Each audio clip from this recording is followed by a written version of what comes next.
speakers today. So this morning we talked about beyond finance and how important it is in SME development and for entrepreneurship to look beyond just the capital, but also what needs to be done to support the SMEs in the market. And we got some very good examples, especially out of Turkey, in what DB Bank is doing to actually implement sort of a beyond finance model.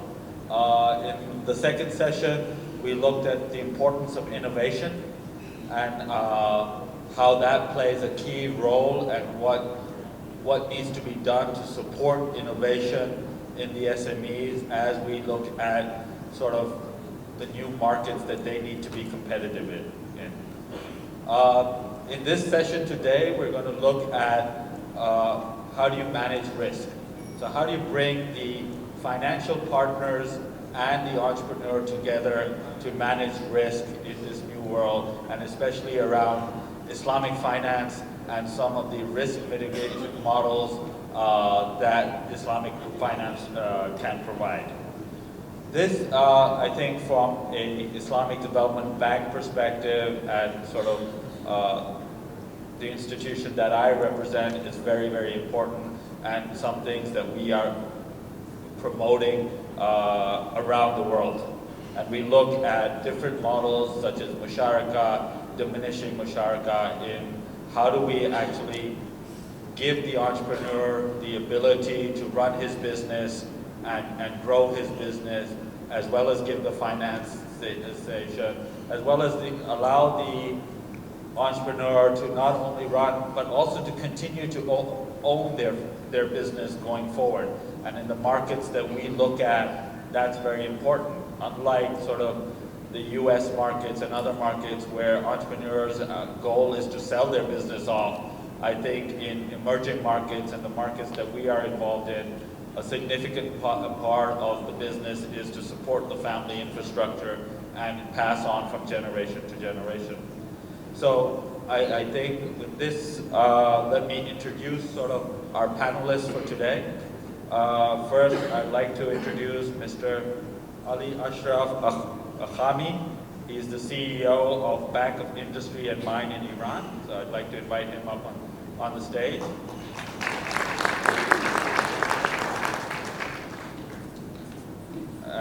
Secondly, I'd like to introduce Mr. Khairuddin Arshad, who brings a very interesting perspective both from his past life as a regulator and his new life as a chief risk officer for Bank Rakyat. So please.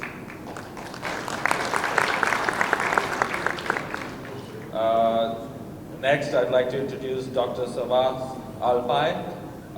He represents the Statistical Economic and Social Research and Training Center based out of Ankara in Turkey, and will bring the statistical approach of how we look at risk and how that is managed. And last but not least, Mr. Muzaffer Hashim, who is the CEO of Maybank Islamic here in Kuala Lumpur. So without further ado, I'd like sort of Mr. Ali Ashraf to go on. He has a presentation on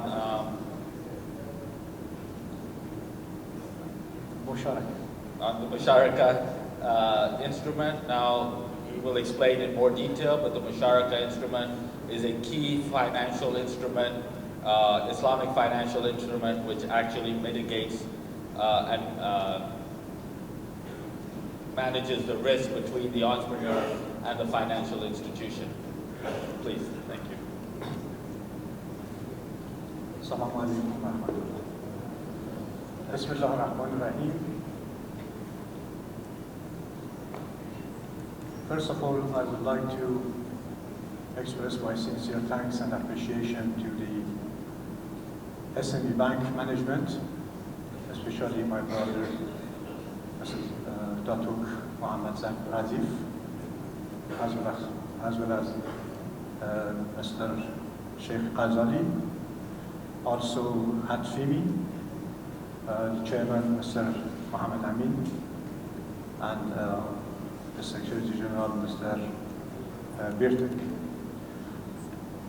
So for organizing this very prestigious conference, and I'm very delighted to be part of the speakers to address on the subject which I have selected, has been arranged to talk about the musharaka and comparison with the conventional financing in respect with the risk mitigation on SME financing.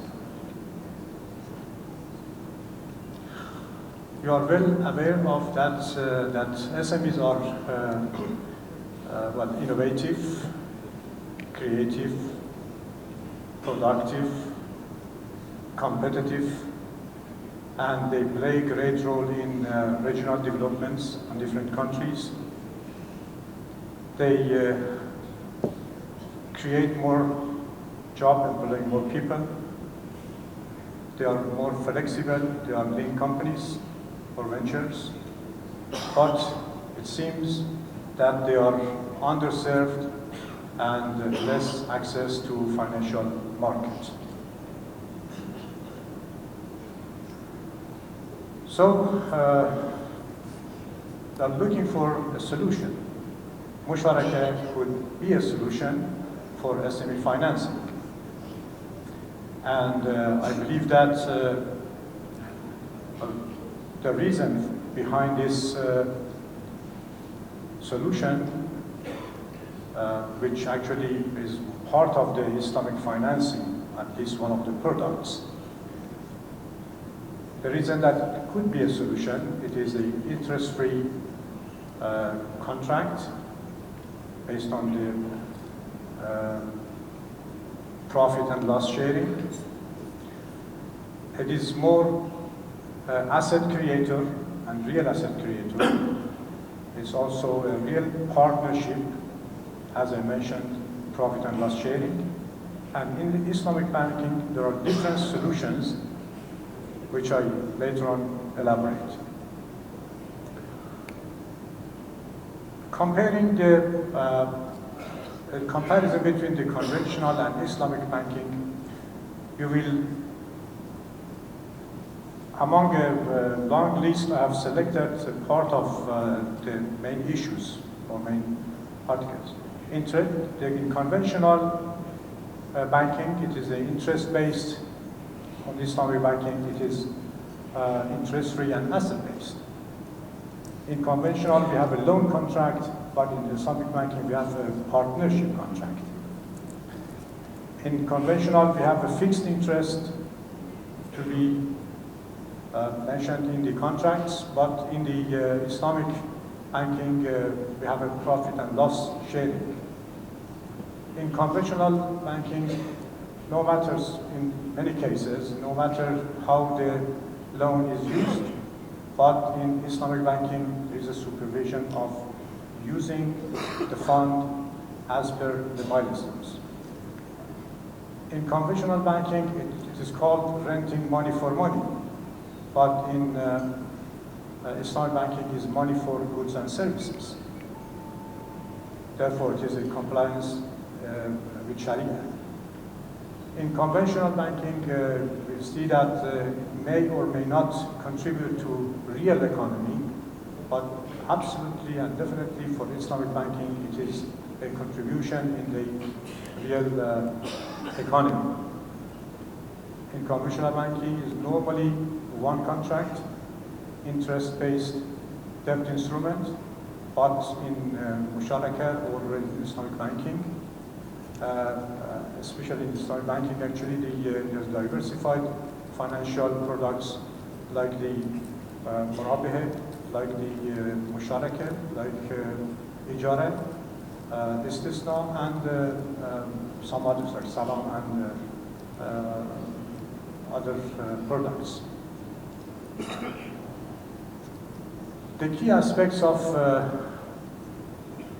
musharaka in economic development is job creation. In musharaka, as it is a partnership, and it really aims to the project to be materialized, it's a job creator. It is instrument for poverty alleviation. Also avoiding debt burden to the society.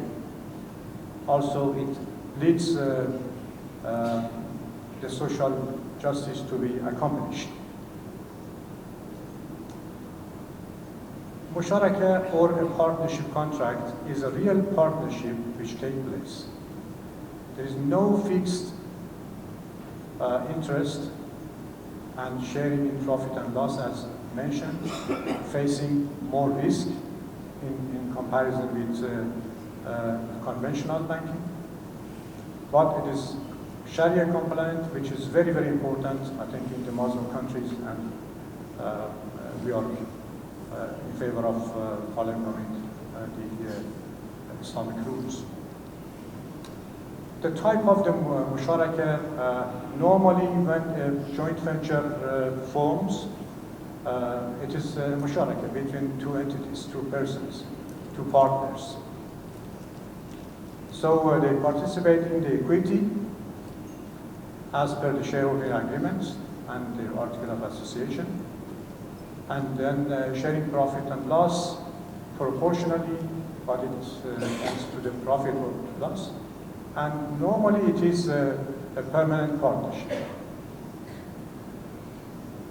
But between the bank and a company or a venture, there is a partnership contract, which it is a popular financing technique, which providing finance for a project or a venture, mainly it's very popular also for the SMEs, which they can agree on a pre-agreed profit or expected profit, not interest. While the losses, if happened or if any, so they share it. And at the end, transferring the ownership of the assets to the partner by the bank. This is what is normally in the musharaka take place. So among the long list of the different type of the risk, I have summarized some of the risks here: market risk, liquidity risk, rate of return risk, reputational risk, concentration risk, exchange risk, and commodity risk, and also credit risk, which I a little bit more elaborate on the credit risk. How then the risk could be avoided or we can reduce it? Well, in conventional, when you go to a bank, in conventional banking, they ask you the collateral and or a guarantee. They put a default penalty. They do, the credit rating. They actually take a reserve for the losses. And also they use sometimes some sort of derivatives as a guarantee. And a group loan also, mainly in the microfinance, is very popular, also could be used in, for reducing the risks.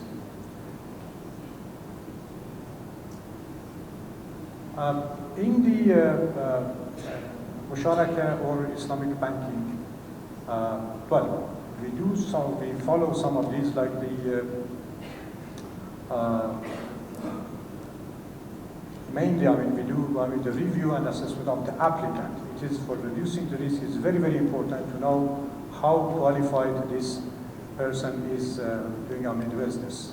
So moreover to the KYC technique, which is the know your customer, a detailed evaluation of the qualification of the applicant regarding his financial strength, skills or knowledge, as well as his managerial capability, and also his reputation also could be conducted.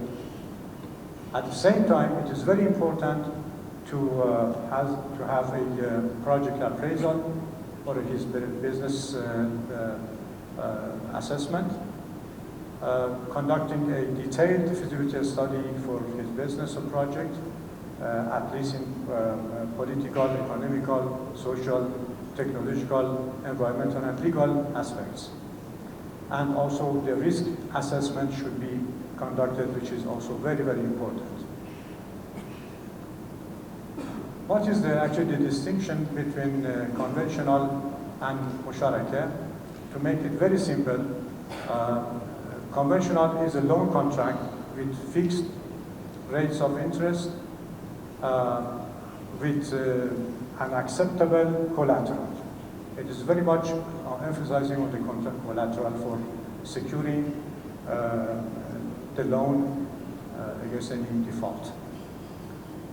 And in case of any failure by the applicant or client to repay the loan, they can exercise the collateral. But in musharaka, the contract is signed with an expected profit rate as well as sharing the loss, if any.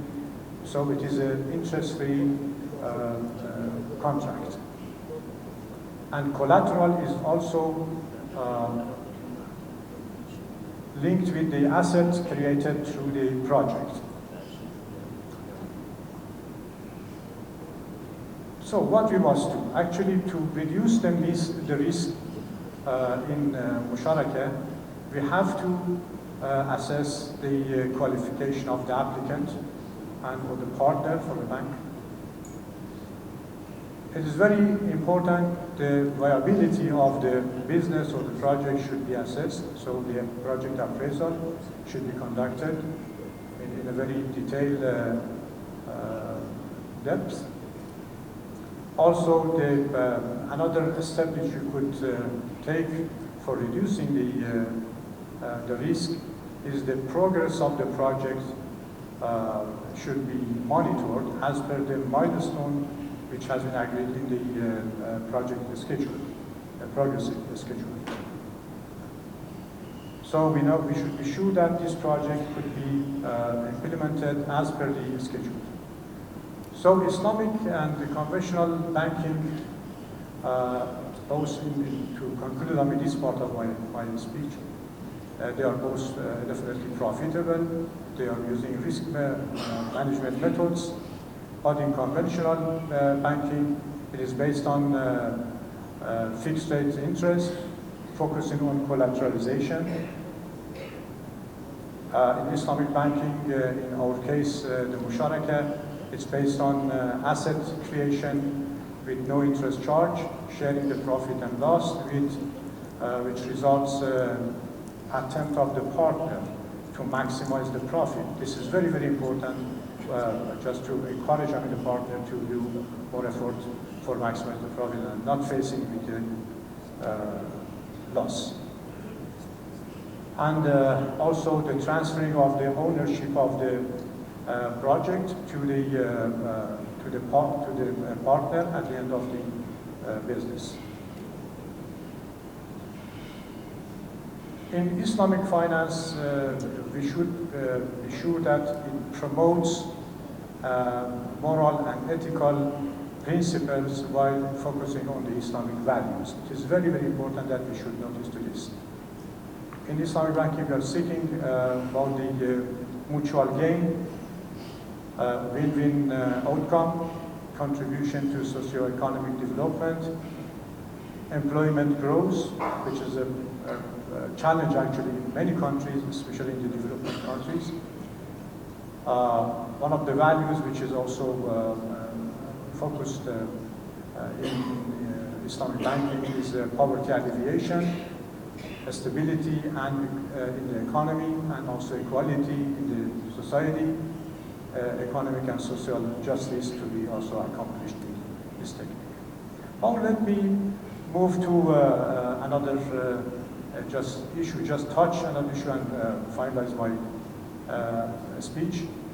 I'm going to talk about these responsible corporations, which always they have a philosophy which reflected in their slogans. For example, the SME Bank, they say for business, for growth, for life. In my bank, Bank of Investment, we say for progress, development, and better tomorrow. And you can find in many big organizations that they have these slogans which really shows the purpose of activity of the organization. So Islamic banks go beyond lending, we are not only lending. As you see, we are focusing also in a package which comprises of financing, empowering, and capacity building. This also has emphasized by previous speakers during the previous sessions, that in capacity building, also empowering, they are the solutions, they are the instruments that really will lead us to a better achievements. So if we go for this package, we should, in the SME banking or investment, Islamic banking, we are fostering the SME ventures, which back to yes, SME investors or entrepreneurs. We are nurturing, as also emphasized by the previous speakers, that we should really coach them, we have to train them, we have to teach them, and we have to provide them some advisory and training services to improve their managerial capabilities, and these are always in line with the risk mitigation. Also, monitoring of the progress of the project is another issue which we have to take care of it. And leading also the SME managers towards running their businesses more professionally. So as much as they are doing their business professionally, so they can can face less risk. So in Islamic banking, and mainly in some of the Islamic banks, the philosophy is this, to summarize: helping them, the investors, the partners, to help themselves. That is very good issue that leads them to help them in the society and to improve their standards of the living. This package, which I explained, financing, empowering, also the capacity building, will mitigate the bank's risk, make the businesses healthier, create sustainable jobs for the society, and play a great role in the country's socio-economic development, and provide economic and social justice.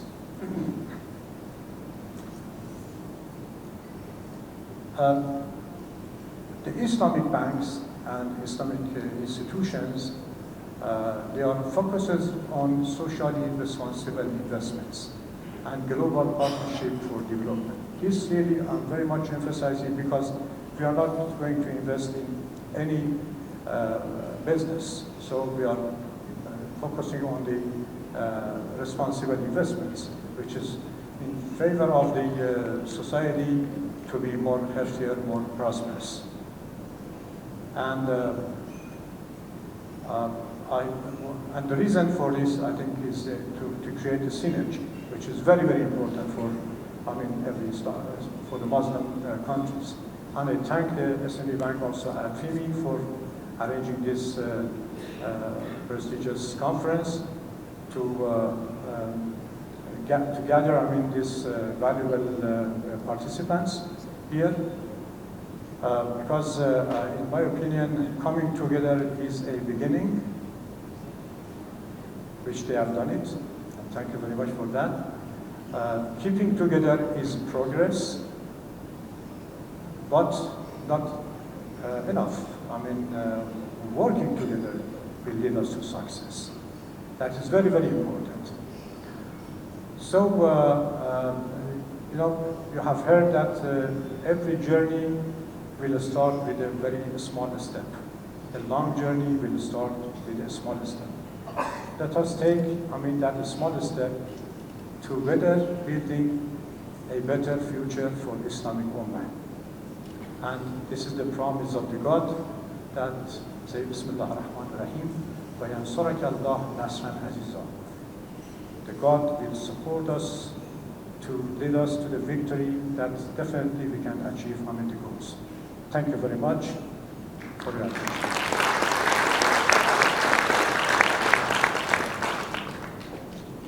Thank you, Ali Arshad. We just heard about a very powerful Islamic finance product, the Musharaka product, and how it can be utilized to manage risk between the entrepreneur and the financial institution. I now turn over to Mr. Khairuddin Arshad, who will talk a little bit about sort of some of the issues that are faced with these products, especially coming from his background from a regulatory perspective and a chief risk officer, how these issues are dealt with in the market. Bismillahirrahmanirrahim. Assalamu alaikum wa rahmatullahi wa barakatuh. Thank you, Mr. Chairman. Allow me to share with you some of my thoughts with regards to these equity-based contracts. Right now we are talking about entrepreneur collaboration, and the target clients to the bank will be probably medium to high risk. So the first issues that the bank will be grappling when they're looking at this particular market will be their risk appetite. What will be the risk appetite of the bank towards this particular market? Is it acceptable? Is it high? Or is it medium? Because from the risk appetite, then the business unit would basically look at in terms of how they are going to coming up with the structure and the products as well as the pricing. So that would be one major stumbling block in a way for the banks to pursue such products, and that's probably one of the reasons why a lot of banks are hesitant to go into equity-based contracts. And then the second one would be in terms of the credit risk culture and standards.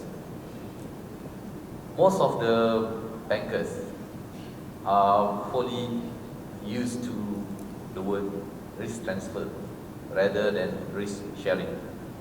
Okay, when you look at the products which basically debt-based, then you're looking at in terms of the normal 5 Cs, and then looking at in terms of how you mitigate that kind of issues. So that basically you are transferring your risk to the clients. So when you look at the Musharaka, Mudaraba, equity-based contracts, you're talking about sharing the risk. So when you are sharing the risk, how are you going to have your recourse? And as such, it goes back to whether you have the appetite for it. Thirdly, in terms of the availability of infrastructure, when you are used to the risk transfer all this while and going to the risk sharing, the manner in which you are going to assess the business, the credit proposal will be slightly different. Okay? Then you're looking at your own human capital, whether they have the capacity and the capability to understand. You may no longer need finance people. You may need engineer. You may need those who are really entrepreneurship driven. You may need somebody who are aware of probably different kind of fields related to the business proposal. Then you're looking at in terms of whether our legal framework in respective countries support this kind of contracts. Because at the end of the day, is any dispute coming out from the project, then you have to have somebody to give a judgment. And there's not much precedent case in this aspect. Fourthly, the regulatory requirements. When I talk about the regulatory requirements, first you look at the capital adequacy of bank.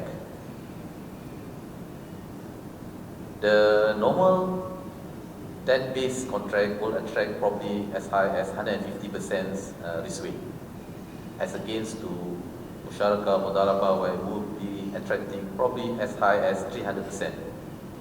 So by that nature, because of there is a transformation from credit to investment risk, so that's the reason why there is that attraction of higher risk weight. Apart from that, the regulator will be monitoring your performance and ensuring that you should not be getting a very high non-performing level. So it's like this is a very high risk, you are sharing the risk, and the likelihood of success is like a 50-50, and how are you going to balance it? Fifth, as much as the bank is trying to come up with the structure in terms of sharing the risk, that would be the supply part. Then the demand part would be whether in terms of the willingness and understanding of customers with regards to the risk sharing, to the sharing of their profitable business. The one that came to the bank most of the time will be having the issue of whether am I going to be successful or not. It's like 40%, 50%, the most, or 60%. But if the business, the entrepreneur, basically quite confident with their business proposal that they are going to be making a lot or a ton of profits, are they going to share that profit? And that's the whole reason why a lot of customers go back to that transaction, where they already know the fixed amount of cost that they have to incur, and they don't want to share that particular risk, and certainly their profits.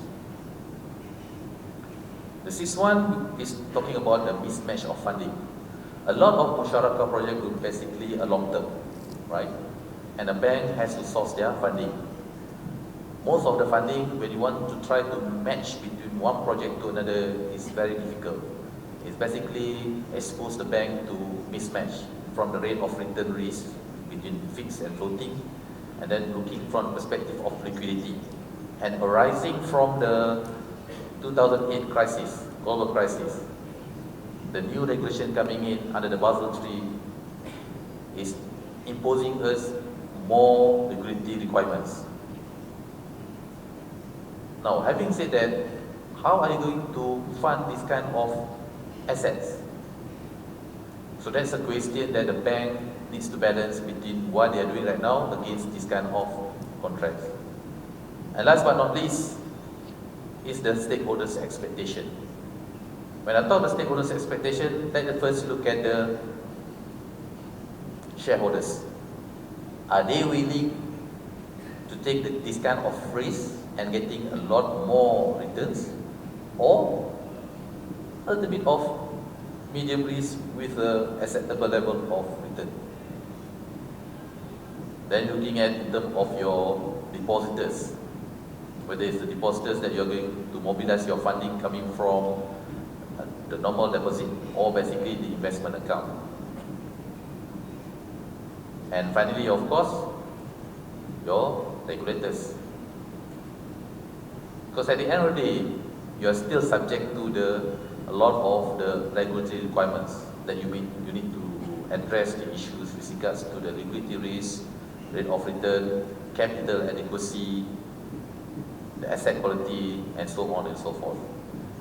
So this is what I have seen, especially in Malaysia, when you talk about trying to promote musyawarah.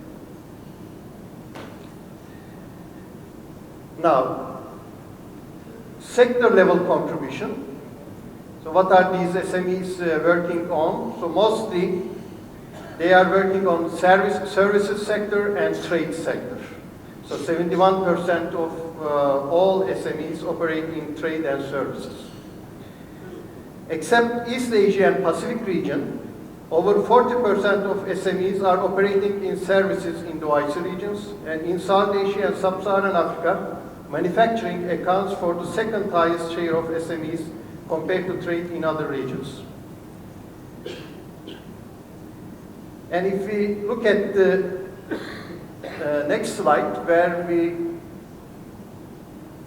show the employment impact of these critical institutions. So on average, formal, micro, small and medium-sized enterprises employ 34% of the workforce in OIC countries, compared to 39% in non-OIC developing and 41% in the world average. So this is a huge impact.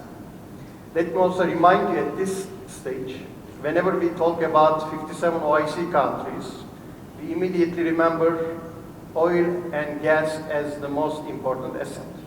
That's true. OIC countries have the highest share of oil and gas.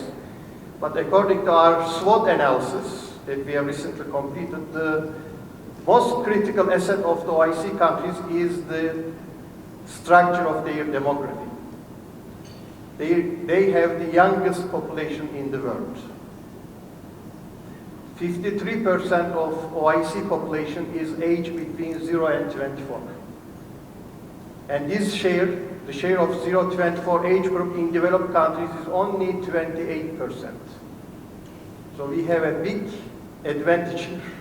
So we need to support them, of course, with good education and good employment opportunities. And in this context, the SMEs need to be given special attention because they are the engines of employment generation. So that's why this issue has become even more important for our member countries. Now, of course, we have a lot of challenges after these statistics. We have a very critical role for SMEs in our economy, but we have also a lot of internal challenges, such as lack of managerial expertise, and external challenges, such as inadequate access to finance, government inefficiencies in this context, and infrastructure concerns. So I have listed some of these: inception, developing, and major phases and the related difficulties in each of them. And because of time constraint, I will not be going into detail. And this PPT is available for all audience. Now, if we look at another useful findings from the World Bank Enterprise Surveys data set, the most critical challenge and obstacle is for SMEs are access to electricity and finance. So these are the highest cited obstacles out of 15 obstacles listed by the World Bank research study. And we have also evolving demand for financial products by SMEs when we look at the access to finance problem. As the SME sector develops across countries, the financial needs are likely to evolve. Expansion and development of SME operations would lead to the demand for more long-term and financially sophisticated products. Islamic financial institutions should recognize these issues and look to enhance and develop their Islamic product offerings to meet the needs of the SME sector, as SMEs are often the ideal candidates for equity finance, which is the promise of Islamic finance. Now, of course, we can talk about 5 different financing mechanisms for SMEs and entrepreneurship: equity financing, debt financing in non-bank financial institutions, bank finance for SMEs, government assistance and initiatives, and Islamic finance for the SMEs in terms of Musharaka, Muraba, and Mudaraba, which was mentioned are distinguished panels in the earlier speeches. Well, let me stop here one moment. Finance is very critical. Why? Because this sector decides about how to allocate the critical limited financial resources of any country in terms of economic outputs. So if this sector does not function well, the society will not be reaching the potential GDP, the highest GDP it can achieve. So we have to give this sector critical attention, whether it is conventional or Islamic. Now, after so many years with the experience of conventional finance, let me just give you one critical statistic which was recently done by Credit Suisse in 2012. So Credit Suisse looked at global wealth distribution across countries. And what they found from 2000 to 2012, the global wealth almost doubled from $110 trillion to $223 trillion.